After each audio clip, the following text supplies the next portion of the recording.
Welcome to student dictation 5 second बाद शुरू होगा।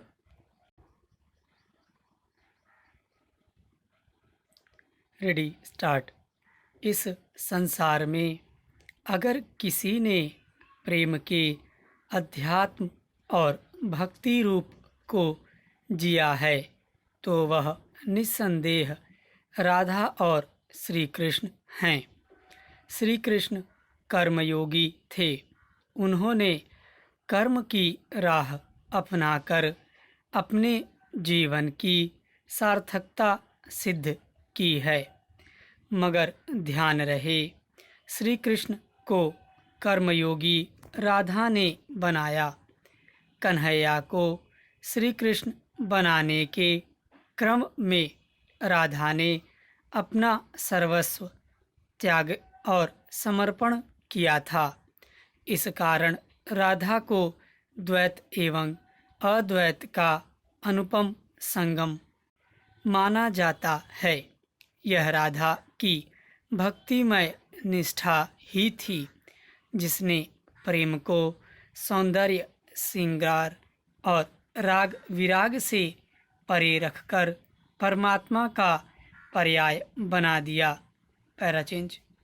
राधा श्री कृष्ण की आत्मा थीं, उनके हृदय की स्वामिनी थीं।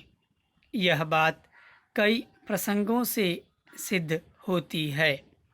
एक रोचक प्रसंग के अनुसार एक बार सूर्य ग्रहण के समय राधा माता यशोदा और नंद बाबा के साथ कुरुक्षेत्र आई थीं।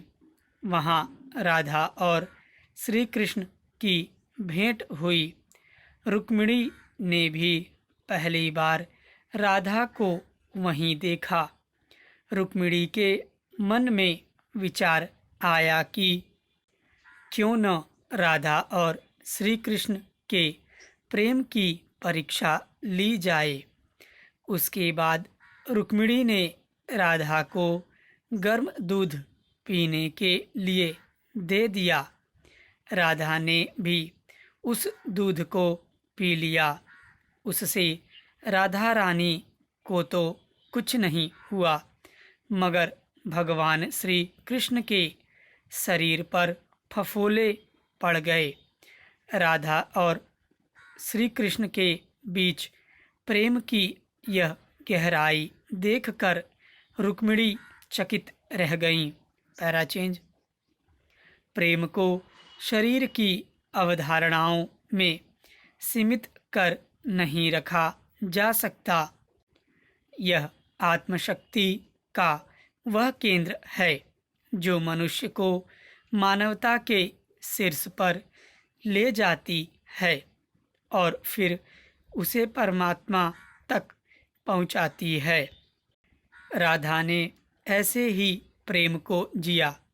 इस संसार में जब तक जीवन का अंश मात्र शेष रहेगा तब तक राधा ही प्रेम की प्रेरणा रहेंगी।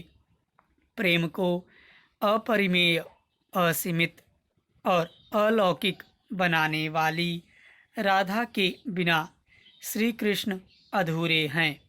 तभी तो एक युग के बीत जाने के बाद भी प्रत्येक मन मंदिर में श्री कृष्ण के साथ राधा की ही छवि स्थापित है। स्टॉप।